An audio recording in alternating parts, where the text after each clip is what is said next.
Salut à tous, c'est bienvenue dans mon ranch. Et aujourd'hui, on bosse encore sur Apple. J'ai le levier de vitesse qui a fini par se décrocher, c'est la maladie des forts tonus, donc je m'y attendais en quelque sorte. J'étais même étonné que ce n'est pas arrivé plus tôt d'ailleurs. Donc on va essayer de voir si on arrive à faire une réparation faite maison, encore avec un budget de 0 € et faire une réparation peut-être pas forcément jolie, mais en tout cas fonctionnelle. Et ensuite, j'ai une palissade en bois là-bas qu'il faut que j'essaie d'enlever. On va voir si on arrive à arracher tout ça avec la tonus. Je pense qu'elle devrait y arriver, hein, c'est quand même un tank. La semaine dernière, j'ai poussé un tas de branches avec et ça marchait très bien. C'est parti.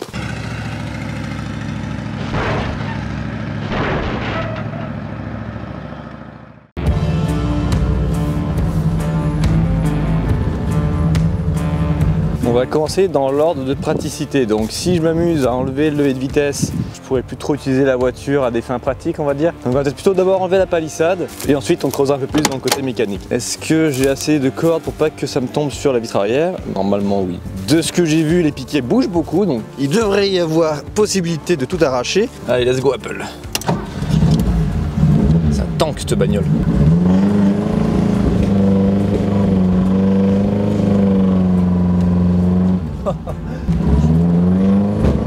Ah, là c'est la corde qui a pété par contre. Ah, la corde a pété, c'est bien ce qui me semblait. Mais putain, j'ai enlevé le piquet, je l'ai même pas cassé, je l'ai juste débloqué correctement. J'ai vraiment juste le châssis de l'attelage, j'ai pas la boule mais c'est déjà bien pratique. J'ai réussi à enlever vraiment le piquet complètement quoi. Trop bien. Et il y a l'autre qui s'est couché, donc je pense qu'il va pas tarder à s'en venir. Les autres avaient l'air vraiment, à la main je les bougeais déjà, ils gesticulaient un petit peu, donc je pense qu'il y a moyen de les enlever avec un peu d'élan. On va essayer de voir si j'arrive à tout enlever d'un coup, ce serait vraiment énorme. Extraction de la barrière, épisode 2. Ah, la corde a encore lâché. Il faudrait vraiment que j'arrive à trouver une chaîne. C'est pas le nœud bizarre que j'ai fait qui a lâché, c'est vraiment la corde qui a coupé, mais genre après. Donc le nœud bizarre que j'ai fait, qui n'est même pas réellement un nœud d'ailleurs, bah il a tenu, putain, incroyable. Bon, il va falloir qu'on trouve autre chose. Ce que je kiffe dans ce terrain, c'est qu'il y a tellement de bric-à-brac de partout qui traînent, qu'il suffit de regarder 30 secondes à un endroit et tu trouves exactement ce qu'il te faut. Là je viens de trouver ce câble en métal qui traîne. Il y a 2 mousquetons accrochés de chaque côté, que demander de mieux? Ça devrait être quand même plus solide que la corde que j'ai mis juste avant, qui avait 45 000 ans.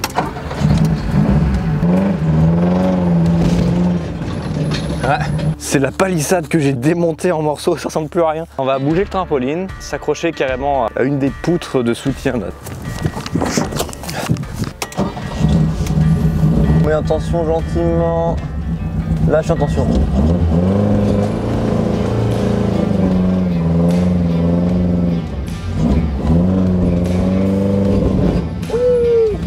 Viens avec moi barricade, je t'emmène.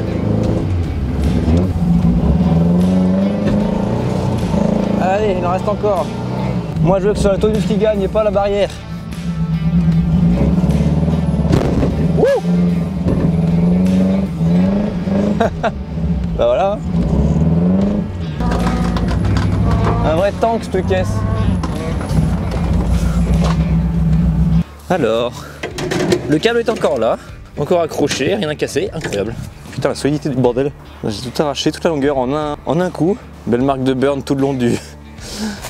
qui traverse le jardin. On s'en fout un peu, c'est pas grave. Ça va faire plus de place maintenant. Ce sera moins chiant pour tondre, je pense. Bon, je suis hyper sombre, pas trop, mais je vais en profiter pour enlever mon levier de vitesse. Parce que, comme vous pouvez le constater, il s'est cassé. Le classique de la Ford Tonus. Je vais ramener ça à l'atelier et je vais voir si j'arrive à faire quelque chose avec. Let's go. Nous voilà dans le garage. J'ai un petit peu investigué. Alors, hors caméra, j'ai un peu essayé de comprendre comment tout ce bazar fonctionnait ensemble. Le problème qu'on a, cette partie qui s'est détaché, qui fait qu'on se retrouve avec le levier de vitesse qui nous reste dans la main. En gros, il va falloir qu'on trouve un moyen de faire en sorte que ça reste là-dessus. Pour ce faire, il va falloir, je pense, une rondelle qui va le maintenir. D'origine, il y a une pièce en caoutchouc qui fait donc une forme ronde et qui maintient ça en place. Avec le temps, le caoutchouc s'effrite et finit par se barrer et ça nous laisse avec cette pièce qui se barre. Je me suis dit, si je mets une rondelle assez épaisse quand même, peut-être que ça maintiendra ça en place.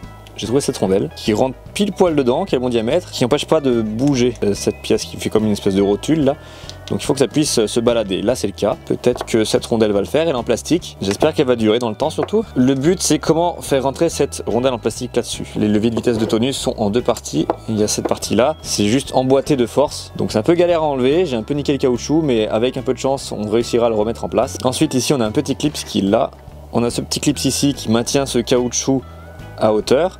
C'est le caoutchouc qui fait un peu ressort et qui nous permet de passer la marche arrière. On va enlever tout ça Et maintenant, on se retrouve avec ce mini levier de vitesse. Notre rondelle en place. On remet la partie incriminée en place aussi. Et là déjà, on peut voir que ça bouge sans problème. Est-ce qu'on a la bonne hauteur? Ça, j'en sais rien. Il risque d'avoir encore un peu de jeu. Donc peut-être rajouter encore une rondelle pour avoir plus d'épaisseur. On va mettre les autres morceaux pour voir où est-ce qu'on arrive environ. Je m'aide de cette marque ici. C'est la marque de cette goupille qui maintient ce caoutchouc là. Et donc ce caoutchouc est supposé venir à fleur ici comme ça. Donc là, on voit qu'on a un peu de jeu.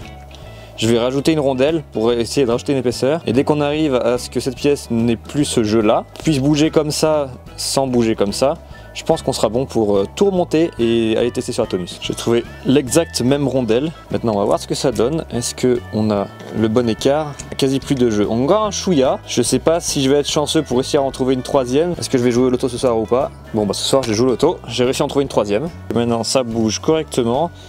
J'ai mis ici ma petite agrafe qui est supposée tout maintenir en place et ça se comprime, donc je vais pouvoir passer la marche arrière. Donc la pièce est réparée, putain incroyable, je pensais pas que je pouvais réparer ça comme ça. On va tout remonter maintenant ensemble, donc ça comme ça, ça comme ça. On va tout presser ensemble pour que ça rentre dans l'ordre. On va mettre un peu de graisse aussi là-bas dedans. Plastique contre plastique, ça va pas être hyper ouf non plus à long terme, ça va pas être fou. Et puis on va pouvoir tout réinstaller dans la tonus et voir ce que ça donne. Ok, alors moment de vérité, est-ce que ma réparation fonctionne? Alors, ça donne quoi au niveau feeling? Première, deuxième, troisième, quatrième. Marche arrière. La réparation a l'air de fonctionner. Ça a un peu de jeu quand même, un peu comme à l'origine finalement. Mais ça n'a pas de jeu de haut en bas en tout cas. Pour être sûr, on va aller faire un tour.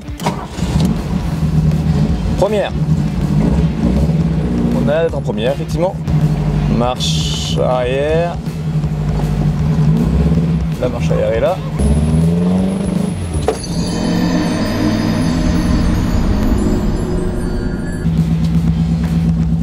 Vous n'avez pas vu, mais toutes les vitesses passent. Bon bah, en tout cas, le vitesse fonctionne. Je suis bien content. Maintenant, il y a cette histoire de pédale de frein. Quand j'appuie sur la pédale de frein, le régime moteur augmente drastiquement. Bon, donc le problème que nous avons a l'air de provenir d'ici. Le seul lien qu'on a entre notre cerveau-frein ici et le moteur, c'est cette durite de dépression d'air qu'il y a juste là. Je vais l'enlever. Je vais mettre un bouchon, comme ça, ça ne dérangera plus le moteur. Le problème sera résolu, mais on n'aura plus d'assistance au freinage. La pédale va être super dure. Mais je m'en bats un peu les couilles, honnêtement, vu l'utilité que j'en fais. J'ai pas forcément besoin d'une assistance au freinage. Yes, je l'ai eu. On va mettre cette vis là pour boucher cette durite là. Donc voilà, on a le cerveau-frein qui est déconnecté de la dépression d'air. Donc la pédale devrait être plus dure car je n'aurai plus d'assistance au freinage, mais quand je freine, le moteur ne devrait plus faire le bruit bizarre qu'il faisait jusqu'à présent, c'est-à-dire d'accélérer tout seul. Ok, donc là tout va bien et là je freine. Voilà. Donc la pédale est dure comme prévu, ça ne fait plus accélérer bizarrement le moteur. Par contre, j'ai bouché ma durite car sinon forcément ça allait faire un appel d'air. Et le moteur allait tourner un peu goofy comme on dirait. Problème pas résolu mais en tout cas mis en stand-by on va dire.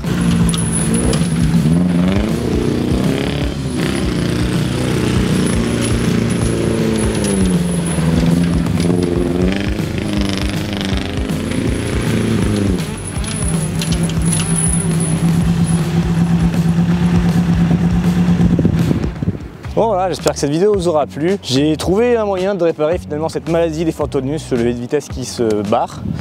Donc je suis content, c'est cool. En tout cas aujourd'hui on a bien fait m'amuser avec la Tonus, un bon petit tanks de Apple. Si cette vidéo vous a plu, n'hésitez pas à liker, partager, commenter, vous abonner.